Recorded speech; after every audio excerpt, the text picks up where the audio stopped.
Hi, my name's Phil. I like talking about politics and Sunday, the day where I'm going to be choosing the topics, and I thought we'd use it for non-Brexit topics as well, getting ready for the future apart from anything else. And this one, I thought I'd talk about, there was a few I was thinking of, but I've gone with basically how Prejudice knackered the UK computing industry.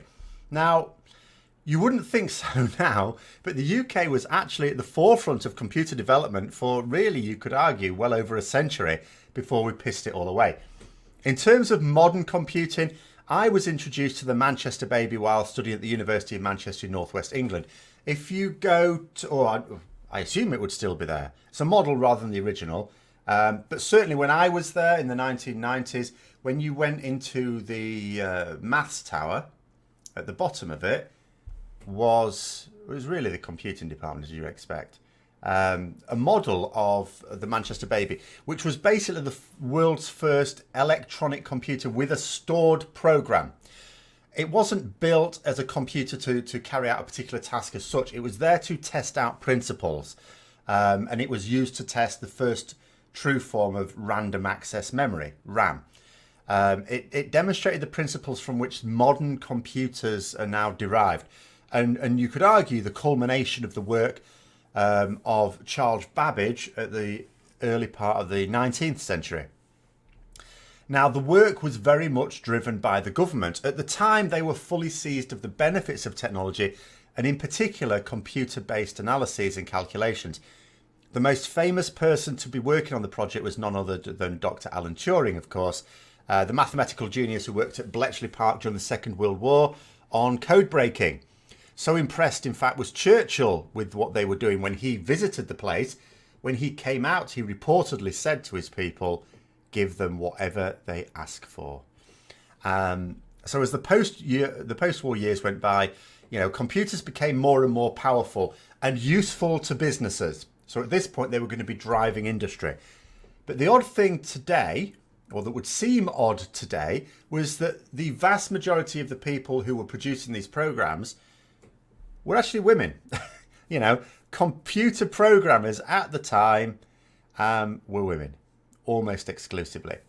The programs took the form, of course, of pencil lines on paper before even punch cards came in, and it was considered soft work and therefore suitable for women. But then things changed. As computers became more and more important to British industry, the misogynistic British companies wanted men to take over these roles as they were acquiring increased importance. No, it wasn't seen as a low-level job, even though it was very highly skilled. It was seen as something where you'd need senior people in position. You can't have women in senior positions, children, babies, families, women's minds, all that sort of nonsense. So it was still at a time where it was viewed that women would generally give up their careers when they got married, so they could look after the children. And although this practice was starting to decline, the traditionalists running British industry were still very much in tune with that. And the really daft thing about this, because there are some industries where you're going to say, look, okay, if you then have, if you're going to develop these skills and run a career, and then you're going to stop that career because you can't do it, it's too involved, alongside raising children, and you're expected to do not just the bulk, but all of the raising of the children, then you would go, okay, of its time, you can understand where they were coming from, even though it's not very helpful to basically remove half the population from the development of a society or technology or anything. But this particular industry was one that was very family friendly. Most of the work that was put in by programmers was just spent on developing the actual programs, producing them. It didn't actually, therefore, need to take place in an office.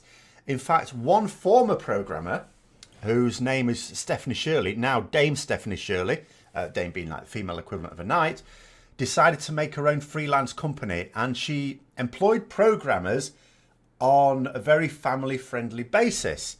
If these women could not only work flexible hours, a very modern concept, if you think about it, they could not only work very flexible hours, but actually the producing of the programs could be done at home on the kitchen table, no problem at all. So you could do the bulk of the work whilst looking after children. You only needed to attend the office for a small proportion of their working time.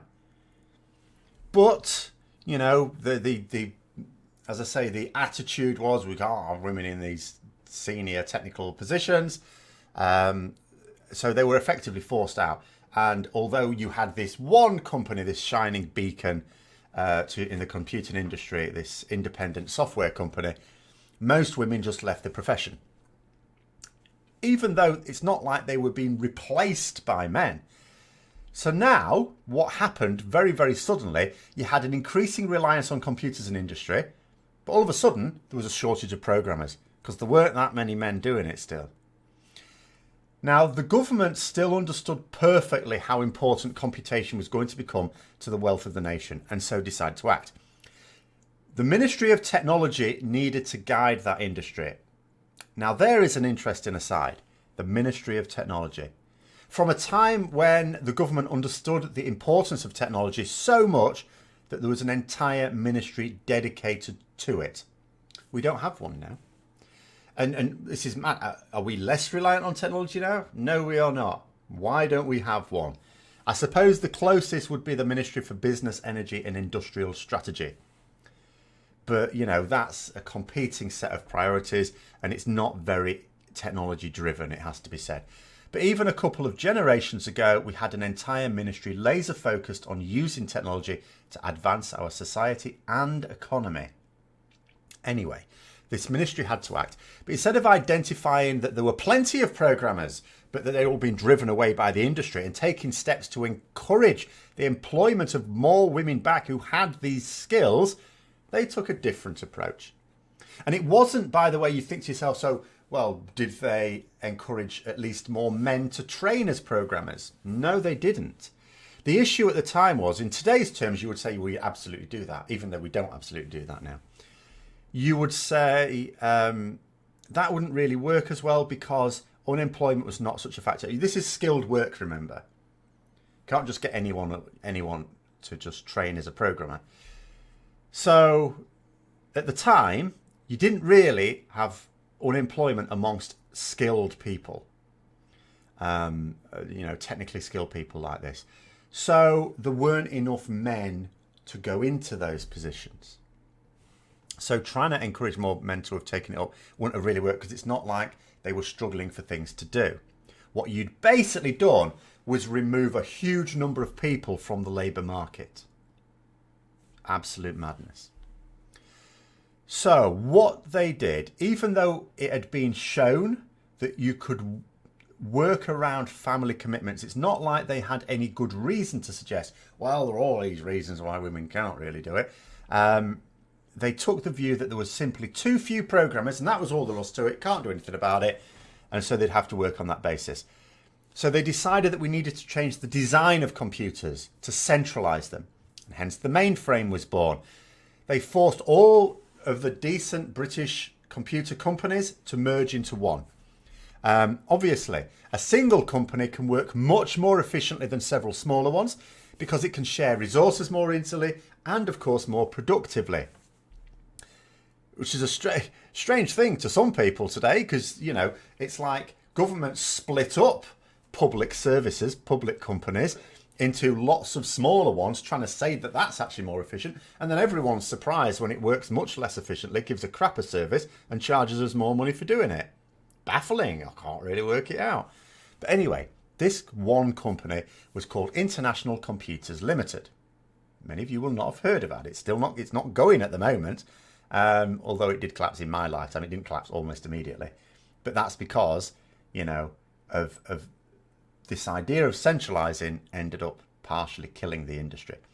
Because the problem was this. Computing was, and still is today, rapidly improving. There is a phenomenon known as Moore's Law. What Moore's Law says is that computer processing power roughly doubles every 18 months. So I tend to get a new desktop computer roughly every 3 years. So according to Moore's Law, for the same money, I can get something 4 times more powerful. And certainly every time I get a new desktop, it's way more powerful than the one it's replacing. I notice it immediately.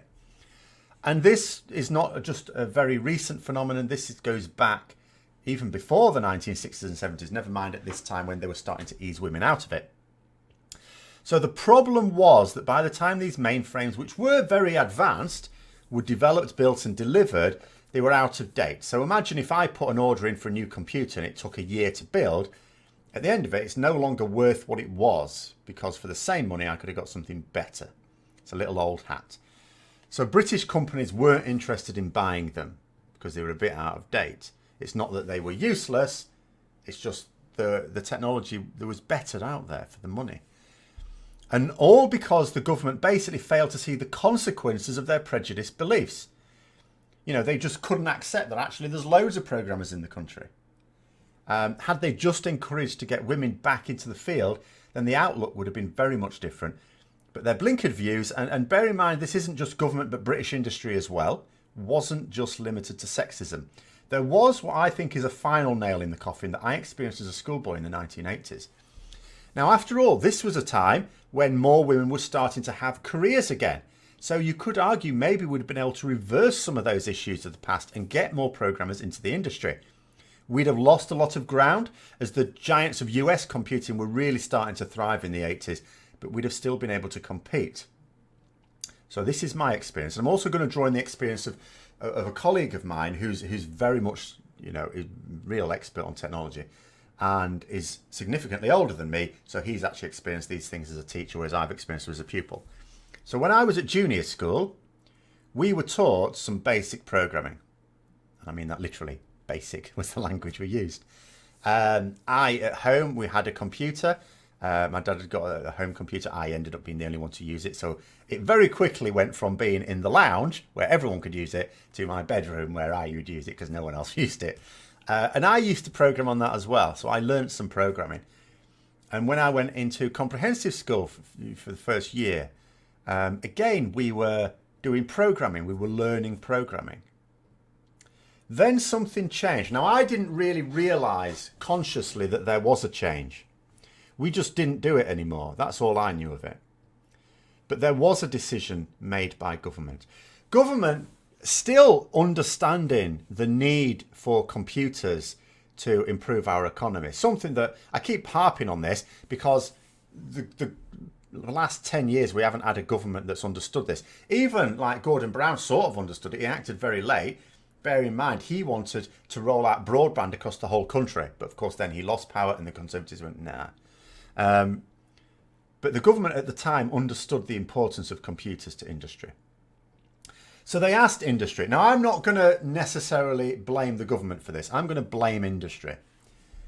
Even though I'd still like to think that government would have had still taken another view as well. But I'm never going to criticise government for asking industry what they want and delivering on it. So this is mostly industry's fault. I'm building this up. It had better be good. They said to them, what do you need our young people to know? What skills do you need them to have? They did not come back with the answer, we need them to be able to program computers. No, they were still on that ridiculous mindset of, well, we've got very few programmers, we'll do with what we've got, centralise all the rest of it. They said, we need people to be able to operate these things. In other words, we need them to have IT skills, not computing skills. IT is using the software, not developing it, not creating it, just using it. So what happened then is we now have a situation in our schools. We're actually trying to reverse it now. We've now realised it's a problem, but you've lost so much ground, it's ridiculous. But what had happened over the last 20 more years, more than 20 years now, I'm 30, oh God, what would it be, 30 years? We've had a situation where we've only taught in schools IT skills. Now, I'll give you an experience as a teacher. I teach in a college at the moment, but I have taught in schools. In the last school I taught in, I was a maths teacher, and I had a particular class, good class, bright class. And there was one particular session where after my lesson, they'd be going to IT. And they always used to go, oh, I don't want to go, can we just stay here? Isn't that nice? Kids asking if they can stay in their maths lesson. Don't get much of that. Anyway, I used to say, why? What's wrong with it? Don't you like using computers? They said, yeah, but it's so boring. And this is the problem, particularly for bright students. IT is a skill. Yes, we need people to be able to operate software. And yes, I can understand industry's point of view. We need more people to operate the software than to develop the software. Yes. But the problem is that although it's a skill, and as any skill, it can be taught, it can also be self-taught. Computers are very common. Even in the 80s, it was becoming increasingly common for people to have some sort of computer at home. We could learn to use the things ourselves. I have never been taught, because I missed that thing. I was going from learning programming. When the government switched over, that was the time when I'd have been choosing options anyway. So I never did the IT lessons, put it that way. So I was entirely self-taught. I remember as a teacher, when I was doing my teacher training, we were told we had to have some qualification in IT to show that we could use the software. And I had to go down that thing, and I said to them, look, can I just take the test? I know how to use this software. And they said, no, you've got to at least do one session of the course. So I didn't have to do the several weeks of it at least. I went for one session, was bored to tears, then did the test, passed, thank you, gone. Because it's easy to teach yourself. And when you've got very bright kids who are capable of learning programming, we had this situation, and we still sort of do, even though we've now decided it's a stupid idea. The only way they would learn programming is if they just did it as a hobby. And you will always get some that have that interest in it, and they will do that. But because we weren't teaching it in schools, we massively reduced the pool of people who are capable of doing these things, which of course meant that you pulled the rug completely out of the British computing industry.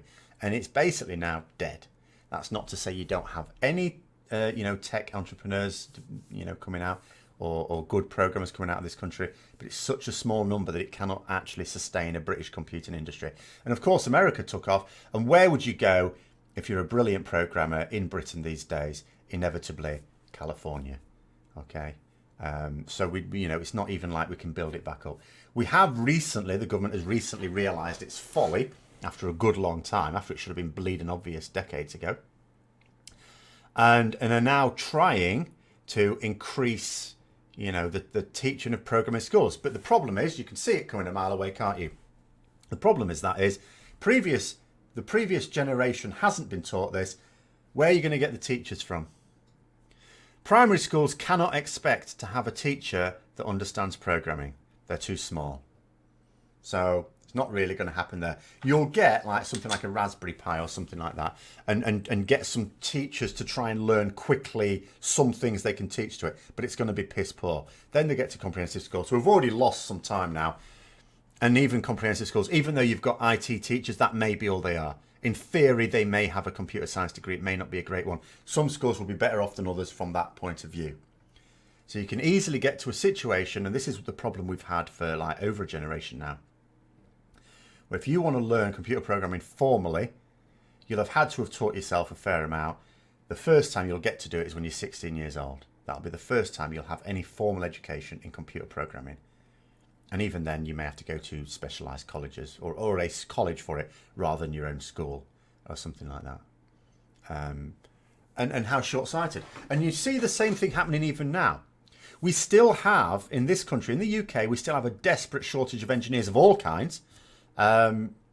We have a massive shortage of women going into those industries. We're still not encouraging women to go into science and engineering. And it is costing our economy a massive, massive amount. And now it's like we don't even have the close to full employment we've had at one time. We need to develop these skills, and yet we're not. There's so many kids coming out without, and they're going off to do formal education in courses that are of no value to the economy. I mean, the number of people that go off and do degrees and then get a job in McDonald's or something like that. So we've got bright people doing high-level education that is not of any use to our economy. And it's a sort of madness. Take clean energy at the moment. We know there's a demand for it. Businesses are wanting to do this. There's just down the road, we've got the largest power station in the UK, Drax Power Station down the road. They're starting a new carbon capturing program.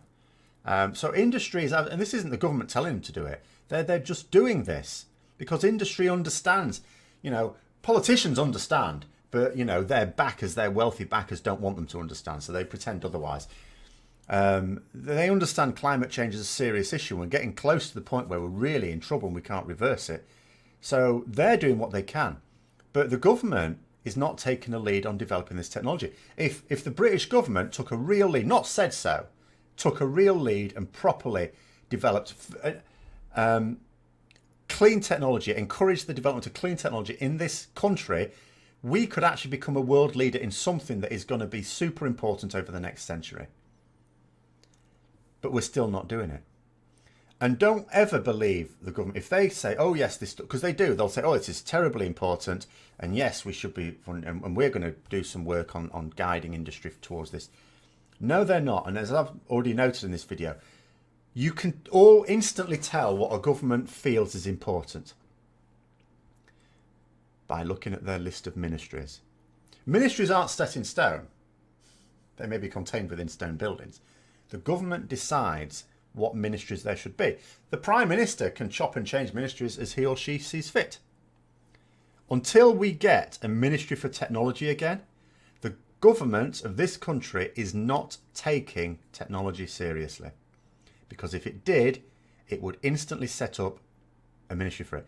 We have a ministry for leaving the EU because that is an important issue. We do not have a ministry for technology because it is not considered these days a serious issue. And it is so costly and so short-sighted. But there you go. That's my little Sunday rant on a non-Brexit theme. Tomorrow, of course, we'll be back to Brexit. And don't forget to check out the poll, which is still ongoing for what tomorrow's topic should be. Although there is at the moment one clear winner emerging, but you never know. So I hope you enjoyed the video. If you did, don't forget to click the like button, subscribe for further content, click the bell notification, and until next time, I'll see you later.